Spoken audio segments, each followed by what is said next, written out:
Hello students. तो ये हमारा सब्जेक्ट कोड है 2005 इंजीनियरिंग यांत्रिकी या फिर इंजीनियरिंग मैकेनिक्स। 2005 जो हमारा सब्जेक्ट कोड है वो हमारे सेकंड सेमेस्टर में इंजीनियरिंग मैकेनिक्स नाम से है। तो इसका आज हम फर्स्ट चैप्टर पढ़ेंगे जिसे कहते हैं हम बेसिक्स ऑफ इंजीनियरिंग मैकेनिक्स। उसका टॉपिक है composition and resolution of forces या फिर बल की संरचना और विखंडन। तो इसके लिए सबसे पहले हम बेसिक्स पे थोड़ा ध्यान देंगे। विज्ञान या जिसे हम कहते हैं साइंस। तो आधुनिक युग में विज्ञान या साइंस शब्द हर किसी व्यक्ति के लिए हर अलग अलग होता है। तो आप क्या समझते हैं साइंस, वो आपका अलग पर्सपेक्टिव रहेगा और मैं जो समझती हूँ वो कुछ अलग होगा। तो इसका अर्थ सबके लिए अलग अलग हो सकता है, लेकिन वास्तव में जो विज्ञान है या फिर साइंस है उसका प्रेक्षण तथा परीक्षण के द्वारा विचारों की उत्पत्ति के रूप में परिभाषित उसे किया जा सकता है। परंतु इस परिभाषा से विज्ञान विषय का मानव जीवन के कल्याण के लिए बहुत सहायक होना आवश्यक नहीं है। यद्यपि मानव ने वैज्ञानिक जांच या फिर साइंटिफिक इन्वेस्टिगेशन में काफी लाभ प्राप्त किए हैं। तो साइंस एक बहुत बड़ा हमारे लिए वरदान साबित हुआ है। अब आता है हमारा अनुप्रयुक्त विज्ञान या फिर अप्लाइड साइंस। दृढ़ता से देखा जाए तो विज्ञान की दुनिया इतनी विशाल है कि आज के वैज्ञानिकों तथा प्रवैज्ञानिकों, साइंटिस्ट और टेक्नोलॉजिस्ट जो होते हैं उनके लिए वैज्ञानिक कार्य कल्पनाओं के अनेक कार्य क्षेत्रों के उनके परीक्षण तथा अन्वेषण प्रयोगों के सुलभ कराने के लिए कुछ सामान्य लक्षणों को में इनको वर्गीकृत करना पड़ता है। तो विज्ञान के इन सभी शाखाओं में अभी भी प्रेक्षण और परीक्षण अभी भी चल रहे हैं, जिसे हम ऑब्जर्वेशन और एक्सपेरिमेंटेशन कहते हैं। उसका सामान्य सिद्धांत लागू होता है। तो अप्लाइड साइंस के को हम किस तरीके से परिभाषित कर सकते हैं? अप्लाइड साइंस क्या है? अप्लाइड साइंस विज्ञान की वह शाखा है जो मानव जाति की सेवाओं तथा व्यवहारिक उपयोगों के लिए अनुभवी कार्य संयोजित कोऑर्डिनेट करते हैं। और अनुप्रयुक्त विज्ञान जो कि अप्लाइड साइंस है उसे वह हम डिफाइन करते हैं। इसकी परिभाषा अप्लाइड साइंस होती है। अब आती है हमारी यांत्रिकी या फिर मैकेनिक्स। तो यांत्रिकी क्या है? यांत्रिकी विज्ञान की वह शाखा है जिसके अंतर्गत किसी पिंड या फिर बॉडी पर बलों के प्रभाव तथा उनके व्यवहार का अध्ययन हम करते हैं, उसे हम यांत्रिकी कहते हैं। यांत्रिकी को हम कितने तरीके से बांट सकते हैं? एक हो सकती है हमारी स्थिति विज्ञान जिसे हम स्टैटिक्स कहते हैं, और दूसरा हो सकता है हमारा गति विज्ञान जिसे हम डायनेमिक्स कहते हैं। और डायनेमिक्स को भी हम दो तरीके से बांट सकते हैं, शुद्ध गति विज्ञान काइनेमेटिक्स और बल गति विज्ञान काइनेटिक्स। अब होता है हमारा स्थिति विज्ञान। तो स्थिति विज्ञान क्या है? जैसे कि नाम से हमें पता चलता है, स्थिति विज्ञान के अंतर्गत पिंड की विराम स्थिति पर उस पर जो भी बल लगते हैं हम उसका अध्ययन करते हैं, तो उसे हम कहते हैं स्थिति विज्ञान। और डायनेमिक्स में क्या क्या होगा? जब गति विज्ञान के अंतर्गत पिंड की गतिशील अवस्था में उसका हम अध्ययन करते हैं, तो वो होता है हमारा डायनामिक्स। फिर आता है हमारा काइनेमेटिक्स। इसके अंतर्गत पिंड की गतिशील अवस्था में पिंड को गतिशील करने के लिए उस पर कार्य कर रहे बलों को पर विचार किए बिना ही अध्ययन किया जाता है, मतलब कि हम इसमें फोर्सेस का अध्ययन नहीं करते। और काइनेटिक्स में क्या है? इसके अंतर्गत पिंड की गति एवं उस पर कार्य करे बलों के प्रभाव तथा संहति मास का अध्ययन किया जाता है। इसमें मास का और फोर्सेस का दोनों का अध्ययन हम करते हैं। फिर आती है हमारी इंजीनियरिंग मैकेनिक्स और अप्लाइड मैकेनिक्स। तो अनुप्रयुक्त विज्ञान या फिर अप्लाइड साइंस की वह शाखा जिसके अंतर्गत यांत्रिकी के नियमों एवं सिद्धांतों laws and principles of mechanics के साथ साथ इंजीनियरिंग समस्याओं के व्यवहारिक अनुप्रयोग का अध्ययन किया जाता है, उसे हम अप्लाइड मैकेनिक्स अथवा इंजीनियरिंग मैकेनिक्स कहते हैं। तो यह यांत्रिकी के सिद्धांतों का व्यवहारिक रूप है। इसका उपयोग इंजीनियरों द्वारा मशीन, पुर्जे, भवन, अन्य वस्तुओं की कल्पना जो डिजाइन कहते हैं अभिकल्पन करते समय उन पर लगने वाले बलों एवं उनके कारण उत्पन्न गतियों के अध्ययन कराने में किया जाता है। तो जो भी हमारे सामने इंजीनियरिंग मशीनें हैं, बड़ी बड़ी बिल्डिंग्स हैं, अलग जो छोटी मोटी जो कंपोनेंट्स हैं, पार्ट्स हैं ऑटोमोबाइल के या किसी भी मशीन के, तो उसकी डिजाइन करते समय उन पर जो जो बल लग रहे हैं, जो जो फोर्सेस लग रहे हैं, और उनसे जो उन पर उनका अध्ययन हम जब करते हैं तो इसे हम यूज में लेंगे।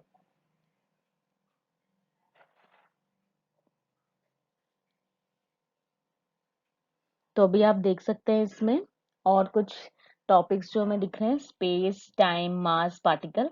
तो स्पेस क्या होता है? अंतरिक्ष, स्पेस असीम, बाउंडलेस, तीन आयामी या फिर थ्री डायमेंशनल सीमा होती है जिसमें वस्तुओं और घटनाओं की सापेक्ष स्थिति और दिशा होती है। फिर आता है हमारा टाइम। समय अस्तित्व और घटनाओं की अनिश्चित कालीन निरंतर प्रगति है जो अतीत के से वर्तमान में भविष्य में एक स्पष्ट रूप से अपरिवर्तनीय उत्तराधिकारी में घटित होती है। फिर है हमारा मास। किसी पिंड में निहित पदार्थ की मात्रा को द्रव्यमान कहते हैं। द्रव्यमान अदिश राशि है तथा इसका मात्रक क्या होता है? केजी होता है। फिर आता है हमारा कण या फिर पार्टिकल। द्रव्य के सबसे छोटे या छोटा भाग जिसके आकार की अपेक्षा की जा सके, अर्थात स्थान नहीं घेरता है लेकिन वो एग्जिस्ट जरूर करता है, तो उसे हम कण कहते हैं। फिर प्रत्यास्थ पिंड, फ्लेक्सिबल बॉडी। यदि किसी वस्तु की आकृति बल लगाने पर बदल जाती है, हम जब किसी भी वस्तु पर या पिंड पर अगर हम फोर्स का प्रयोग कर रहे हैं तो उसकी अगर आकृति या उसकी शेप में चेंजेस आ जाते हैं और बल हटाने पर वस्तु अपनी पूर्व आकृति में, पहले जैसी आकृति में ही आ जाती है, तो वो प्रत्यास्थ पिंड या फिर फ्लेक्सिबल बॉडी कहलाता है। और वहीं अगर हम कठोर पिंड की बात करें तो यदि किसी वस्तु की आकृति पर बल लगाने के बाद भी अपरिवर्तित रहती है, उसकी शेप में कोई भी चेंज नहीं आता है, जब हम बल का प्रयोग करते हैं तो उसे हम कठोर पिंड कहते हैं, जैसे पत्थर, लोहा, प्लास्टिक इत्यादि। अब अदिश एवं सदिश राशियां, स्केलर एवं वेक्टर क्वांटिटी, माप की इकाई। अदिश राशियां क्या होती हैं? स्केलर क्वांटिटीज होती हैं। वे भौतिक राशियां जिनमें केवल परिमाण होता है, मैग्नीट्यूड होता है, दिशा नहीं होती, डायरेक्शन नहीं होती, उसे हम अदिश राशि कहते हैं। जैसे लंबाई, दूरी, द्रव्यमान, समय, क्षेत्रफल, आयतन, कार्य शक्ति, चाल, आवेश, घनत्व, तापमान, दाब, विभव इत्यादि। और सदिश राशियां क्या होती हैं? वेक्टर क्वांटिटीज होती हैं। वे भौतिक राशियां जिनमें परिमाण एवं दिशा दोनों होते हैं, वो हमारी सदिश राशि होती है। तो अब हम पढ़ेंगे बल की संरचना एवं विखंडन या फिर composition and resolution of forces. तो वह साधन, एजेंट जो समान गति के अथवा विरामावस्था वाले पिंड की स्थिति को बदलता है अथवा बदलने की प्रवृत्ति उत्पन्न करता है, उसे बल कहते हैं। बल क्या है? बल फोर्स है। तो वह साधन है, ये वह एजेंट है जो कि हमारी समान गति, यूनिफॉर्म वेलोसिटी पे, या फिर जो भी कोई वस्तु स्टैटिक अवस्था में जो चल नहीं रही है, उस पिंड की स्थिति, उस ऑब्जेक्ट की स्थिति को बदलता है, तो उसे हम कहेंगे बल। तो बल की जानकारी हेतु निम्नलिखित तत्व आवश्यक है। तो बल की अगर हम फोर्स की स्टडी करना चाहते हैं तो इसमें हमें बल का परिमाण पता होना चाहिए, मैग्नीट्यूड ऑफ फोर्स, बल की दिशा, डायरेक्शन ऑफ फोर्स, बल का क्रिया बिंदु और बल की क्रिया। सबसे पहले बल की परिभाषा, प्रभाव एवं विशेषताएं। बल, यह वह इंजीनियरिंग विज्ञान क्षेत्र का महत्वपूर्ण कारक है जिसके एक एजेंट के रूप में परिभाषित किया जाता है। इसको हम एक एजेंट के रूप में परिभाषित कर रहे हैं जो कि वस्तु की विरामावस्था या फिर स्थिति को बदलने का प्रयास करता है या फिर बदल देता है। इसे एक सदिश राशि कहते हैं। और बल के परिभाषीकरण में यह जान लेने की आवश्यकता है कि बल को किसी भी वस्तु या फिर पिंडीय अवस्था में परिवर्तन कर देता है, अर्थात विरामावस्था को गतिज में और गतिज को विरामावस्था में। तो फोर्स क्या है? फोर्स एक ऐसा एजेंट है, एक्सटर्नल एजेंट है, जो कि एक वस्तु के स्टेट को चेंज कर देगा। अगर वो चल रही है तो उसको रोक सकता है, और अगर वह रुकी हुई है तो उसको चलित स्थिति में ला सकता है। तो यही हमारा बल है। तो इसमें हम देख सकते हैं अगर हम दैनिक जीवन में किवाड़ों को खोलने के लिए एक धक्का देते हैं तथा बंद करने के लिए उसे खींचते हैं तो भी ये बल का ही एप्लीकेशन है। स्थिर कार को अगर लुढ़काने के लिए धक्का देते हैं और कुएं से पानी निकालने के लिए बाल्टी को खींचते हैं, ये भी बल का एप्लीकेशन है। नाविक नाव को किनारे से पानी में उतारने के लिए धक्का देता है तथा किनारे पर लाने के लिए खींचता है, तो ये भी बल का एप्लीकेशन है। उपयुक्त सभी उदाहरणों में स्पष्ट है कि वस्तुओं की स्थिति परिवर्तन करने के लिए उनमें गति उत्पन्न करने के लिए बल की आवश्यकता होती है। यह बल क्या है? साधारणतः अगर हम ये कह सकते हैं कि धक्का देना या खींचना ही बल है। पैर से बल, किक लगाना, जो हम जब हम किक लगाते हैं फुटबॉल पे तो फुटबॉल जो है हमारी गतिमान हो जाती है, तो ये भी एक बल है। वायु में उछले फुटबॉल को सिर से टकराने पर उसकी दिशा बदल जाती है तथा गतिमान फुटबॉल को विराम स्थिति में लाने के लिए हाथ से बल गति की दिशा पर विपरीत लगाना पड़ता है। तो उपयुक्त प्रत्येक स्थिति में फुटबॉल की गति को परिवर्तन करने में तथा उसकी दिशा बदलने में ही बल का प्रयोग हो रहा है। कभी कभी ऐसा भी होता है कि बल लगाने पर वस्तु की स्थिति में कोई भी परिवर्तन नहीं होता, जैसे दीवार पर बल लगाने से दीवार नहीं खिसकती है और रबड़ की गेंद को दबाने पर उसके आकार में परिवर्तन हो जाता है, पर स्थिति में परिवर्तन नहीं होता। अब हम बल को व्यापक रूप से परिभाषित कर देते हैं। तो बल क्या है? एक साधन है। जैसे हम यहाँ पे देख सकते हैं, बल एक साधन है जो कि स्थिर वस्तु को गतिमान कर दे या फिर गतिमान वस्तु की गति या दिशा या दोनों पर परिवर्तन कर दे। किसी वस्तु पर बल लगाने से निम्नलिखित दो प्रभाव हो सकते हैं। किसी वस्तु की चाल में परिवर्तन कर देता है, वस्तु की चाल को बढ़ा सकता है या फिर घटा सकता है, वस्तु को गतिशील कर सकता है या फिर रोक सकता है, और यह वस्तु की गति की दिशा को परिवर्तित भी कर सकता है। जो फोर्स है हमारा, जो बल है, वो एक सदिश राशि है। बल को दर्शाने के लिए परिमाण एवं दिशा दोनों की आवश्यकता होती है, अतः बल एक सदिश राशि है। मात्रक की परिभाषाएं, डेफिनेशंस ऑफ यूनिट। मात्रक भिन्न भिन्न बल के मात्रक भिन्न भिन्न मात्रक पद्धतियों के में भिन्न भिन्न है। वर्तमान में हम एमकेएस मात्रक पद्धति सर्वाधिक प्रचलित है।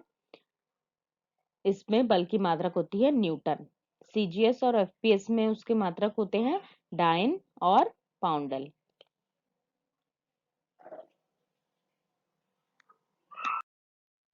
फिर आता है हमारा संतुलित बल या फिर बैलेंस्ड फोर्सेस। उपयुक्त जो भी हमने अभी उदाहरणों का अध्ययन किया, हमने जो भी एग्जाम्पल्स पढ़े, उसमें हम बल के बारे में यह धारणा बना सकते हैं कि प्रत्येक बल गति उत्पन्न कर सकता है। हर बल जो भी फोर्स है वो गति को उत्पन्न कर सकता है, परंतु सदैव ऐसा हो यह आवश्यक नहीं है। हम प्रयोग द्वारा भी इस तथ्य को जान सकते हैं। पत्थर को रस्सी से एक सिरे से बांधकर रस्सी के दूसरे सिरे कील से लटकाइए। हम देखते हैं कि पत्थर पर पृथ्वी का गुरुत्वीय या फिर ग्रेविटेशनल बल कार्य कर रहा है, फिर भी पत्थर पृथ्वी पर नहीं गिरता है। इसका कारण क्या है? लटके हुए पत्थर पर दो बल कार्य कर रहे हैं, एक तो पत्थर का भार नीचे की ओर और दूसरी रस्सी में उत्पन्न तनाव बल जो कि टेंशन है वो ऊपर की ओर कार्य कर रहा है। चूंकि ये दोनों बल बराबर हैं, नीचे और ऊपर वाला, और विपरीत दिशा में कार्य करते हैं, अर्थात रस्सी पर परिणामी बल का जो मान्य है वो शून्य हो गया, अतः पत्थर पृथ्वी पर नहीं गिरता है। ऐसे बलों को ही संतुलित बल हम कहते हैं, जो इक्वल और ऑपोजिट होते हैं। जब एक वस्तु पर अनेक बल कार्यरत हो और उनके परिणामी बल का मान शून्य हो, तो ऐसे बलों के समूह को ही संतुलित बल कहते हैं। विराम स्थिति वाली वस्तु को गतिमान नहीं कर सकता है और गतिशील वस्तु के चाल वेग में परिवर्तन नहीं कर सकता है। अब आता है हमारा असंतुलित बल या फिर अनबैलेंस्ड फोर्सेस। जब एक वस्तु पर अनेक बल कार्यरत हो तो उनका परिणामी बल शून्य नहीं है, तो ऐसे बलों को हम असंतुलित बल कहते हैं। कोई भी एक बॉडी है, कोई भी एक वस्तु है, उस पर एक से अधिक बल कार्य कर रहा है और उनका जो परिणामी बल है, जो रिजल्टेंट फोर्स है, वो शून्य नहीं है, इक्वल टू 0 नहीं है, तो उस बल को हम अनबैलेंस्ड फोर्स कहते हैं। तो वस्तु पर कार्यरत असंतुलित बल विराम स्थिति वाली वस्तु को गतिमान कर सकता है। जो भी विराम स्थिति पे है, स्टैटिक पे है, उसको वो उसकी स्थिति को डायनामिक कर सकता है, उसको चला सकता है। वस्तु की चाल या वेग में परिवर्तन कर सकता है, चाल को बढ़ा सकते हैं और घटा भी सकते हैं। गतिशील वस्तु की दिशा में परिवर्तन कर सकते हैं। असंतुलित बल को ठीक से समझने के लिए उदाहरण का वर्णन करते हैं। चलिए, चित्र में एक खिलौना कार फर्श पर रखी हुई है। ये दर्शा रहा है हमें खिलौना कार को हाथ से धक्का देने पर यह गतिमान हो जाती है। इस स्थिति में कार पर 4 बल कार्यरत करते हैं। तो आइए देखते हैं हम कार को। ये हमारा फिगर है जिसमें खिलौना कार पर कार्यरत विभिन्न बल को दर्शाया गया है। तो इसमें 4 बल कौन से लग रहे हैं? धक्के द्वारा उत्पन्न बल, ये वाला जो बल है वो धक्के द्वारा उत्पन्न बल हो गया। फिर हमारा घर्षण बल जो कि इसके ऑपोजिट लगेगा धक्के के। फिर हमारा गुरुत्वीय बल जो है हमारा ग्रेविटी नीचे की ओर, और हमारा प्रतिक्रिया बल या फिर फर्श का प्रतिक्रिया बल वो हमारा रिजल्टेंट ऊपर की तरफ लगेगा। तो संतुलित बल गति उत्पन्न नहीं करते, परंतु असंतुलित बल गति उत्पन्न करते हैं। ये इंपॉर्टेंट पॉइंट है। जो संतुलित जो अनबैलेंस्ड फोर्सेस है वो गति उत्पन्न नहीं कर रहे हैं, लेकिन जो असंतुलित या फिर अनबैलेंस्ड फोर्सेस हैं उनसे हमें गति मिलती है। तो इस स्थिति में कार पर कार्यरत गुरुत्वीय बल नीचे की ओर है और फर्श द्वारा प्रदत्त प्रक्रिया का बल ऊपर की ओर है। तो चूंकि ये दोनों बल बराबर एवं विपरीत दिशा में कार्यरत होने से एक दूसरे को संतुलित कर देते हैं, धक्के द्वारा लगाया गया बल घर्षण बल से अधिक होने के फलस्वरूप वे एक दूसरे को संतुलित नहीं कर पाते हैं और कार पर कार्यरत परिणामी बल का मान शून्य नहीं होने के कारण गतिमान हो जाती है। तो यही रीजन है कि क्यों हमारा बैलेंस्ड और अनबैलेंस्ड फोर्सेस में ये डिफरेंस आता है।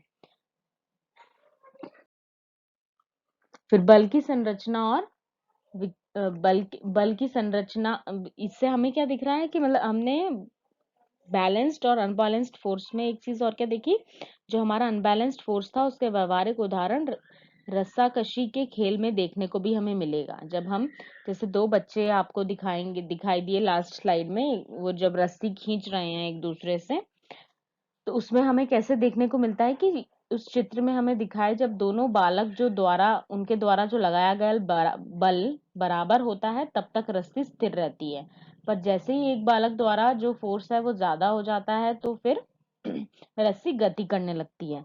तो उपयुक्त ये जो दोनों उदाहरण हमने कार वाला और रस्सी वाला उदाहरण देखा, उससे स्पष्ट है कि जब वस्तु पर कार्यरत बल असंतुलित या अनबैलेंस्ड होता है तब वस्तु गति करने लगती है और ये गति परिणामी बल की दिशा में होती है।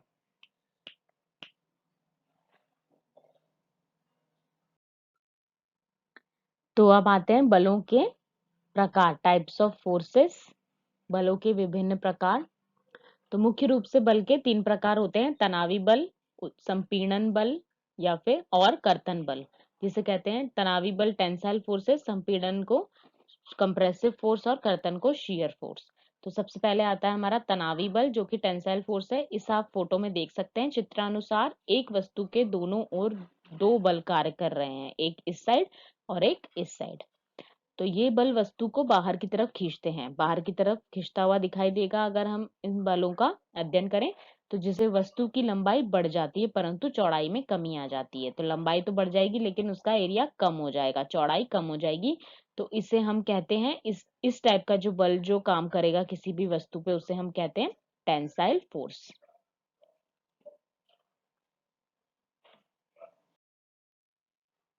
नेक्स्ट देखिए आप, नेक्स्ट में दिखाई देता है हमें संपीड़न बल या फिर कंप्रेसिव फोर्स। इस चित्र में हमें क्या दिखाई दे रहा है, ये जो हमारी बॉडी है इस पे 2 अंदर की तरफ फोर्स काम कर रहे हैं। तो यह जो बल है तनाव बल या फिर टेंसाइल फोर्स जो होता है हमारा उसके ऑपोजिट होता है, विपरीत होता है। जैसे कि आप इस चित्र में देख सकते हैं कि बल जो F जो बल दिखाई दे रहा है हमें वो अंदर की तरफ लगाया जा रहा है, अतः इस वस्तु की लंबाई जो है वो कम होती जा रही है और चौड़ाई जो होती है वो बढ़ती जाएगी। तो ये होता है हमारा संपीड़न या फिर कंप्रेसिव फोर्स। थर्ड हमें दिखाई दे रहा है ये शीयर फोर्स या फिर कर्तन बल। तो चित्र के अनुसार आप देखिए इसमें आपको दिखाई देगा बिंदु B, ये है आपकी बिंदु B और ये बिंदु C है। तो बिंदु B और C पर 2 समान और विपरीत बल इस प्रकार लगाए जा रहे हैं कि इससे वस्तु चित्र में दर्शाए अनुसार विपरीत हो जाएं और ये बल कर्तन बल कहलाता है। आप देख सकते हैं इसका C डैश और D डैश जो है इसकी वो नेक्स्ट पोजीशन है, इनिशियल पोजीशन थी C और D, ए सी और BD, और इसका चेंज होने के बाद AC डैश और BD डैश। तो इस तरीके से जो ये चेंज आया, शेयर हुआ, इसे हम कहते हैं शेयर फोर्स। और यदि वस्तु का नीचे का भाग फिक्स है और तथा ऊपर की तरफ कोई बल लग रहा है तो वह भी कर्तन बल ही होगा। कर्तन बल ऑपोजिट कॉर्नर्स पर ऑपोजिट डायरेक्शन में लगता है।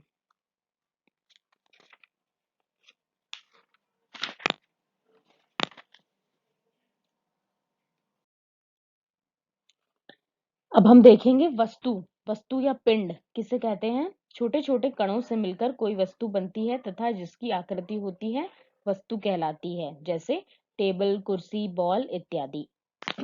कोई भी जो हमारे सामने वस्तु रखी है जिसके में थोड़ा सा भी वेट है उसे हम वस्तु कहेंगे या फिर बॉडी कहेंगे, और उसकी कोई शेप है। चिकनी सतह या फिर स्मूथ सरफेस, यदि कोई वस्तु किसी भी दूसरी सतह पर फिसल रही है, अर्थात एक वस्तु के सापेक्ष दूसरे वस्तु की गति को रोकना संभव नहीं है, उसमें कोई भी घर्षण बल नहीं काम कर रहा है, तो इसे हम चिकनी सतह कहते हैं। फिर होती है हमारी रफ सरफेस या फिर रूक्ष या खुरदरी सतह।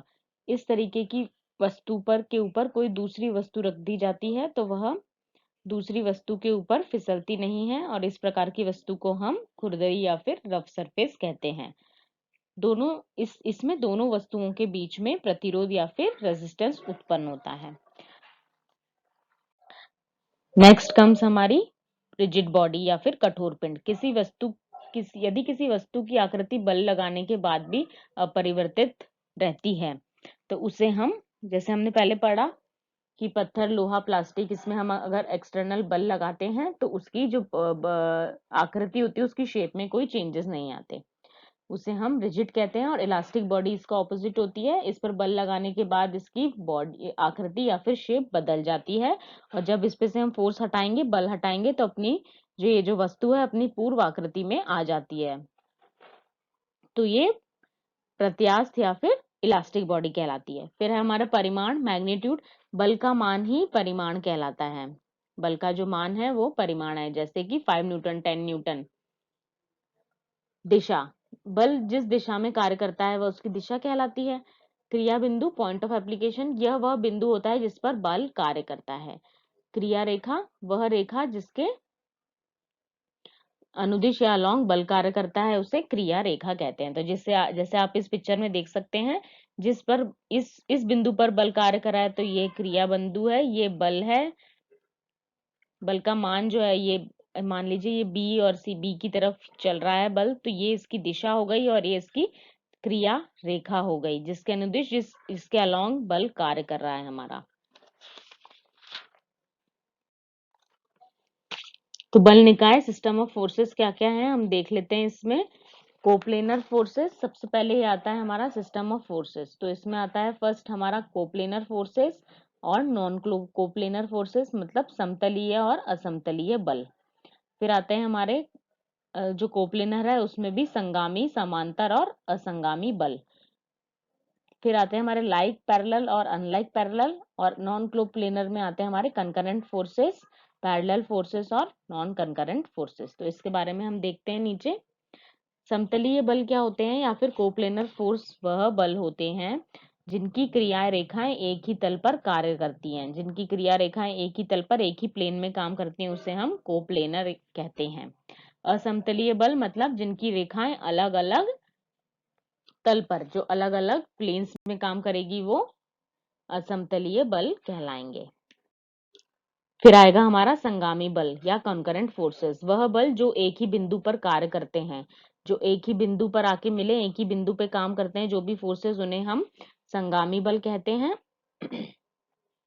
और असंगामी बल क्या होते हैं? जो अलग अलग बिंदुओं पर कार्य करते हैं। जैसे आप देख सकते हैं ये F1 इस बिंदु पे काम कर रहा है, F2 इस बिंदु पे, इनके अलग अलग बिंदु हैं। समांतर बल या फिर पैरेलल फोर्सेस क्या होते हैं? ऐसे सभी बल जो कि एक दूसरे के समांतर हैं, समांतर बल कहलाते हैं।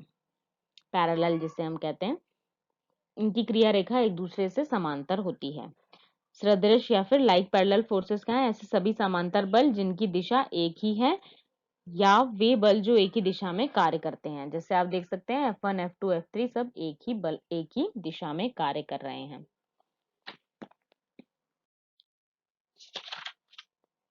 तो इस फोटो में इसमें आप देख सकते हैं एक अनलाइक फोर्सेस भी हैं। ऐसे बल हैं जो एक दूसरे के समांतर हैं परंतु उनकी दिशा अलग अलग है। पैरेलल तो है लेकिन इनकी डायरेक्शन सेम नहीं है।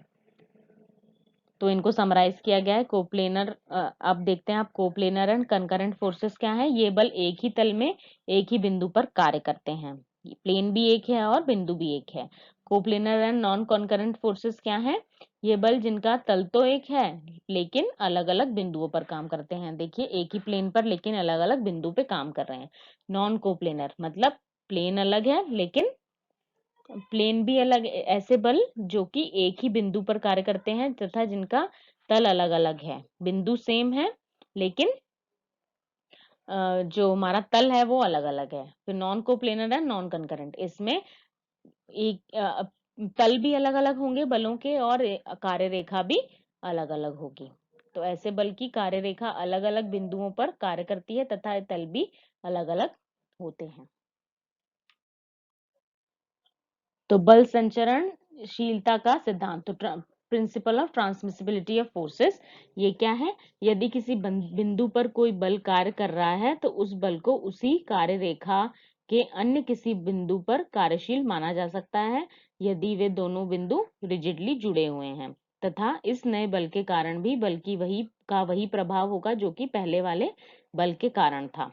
तो देख सकते हैं हम जैसे कि फोटो में APB, तो चित्रानुसार एक बल की कार्य रेखा AB दिशा है तो इसी कार्य रेखा पर इस बल को C बिंदु पर क्रियाशील माना जा सकता है। मतलब कि ये यहाँ इस पॉइंट पे भी ये सेम होगा।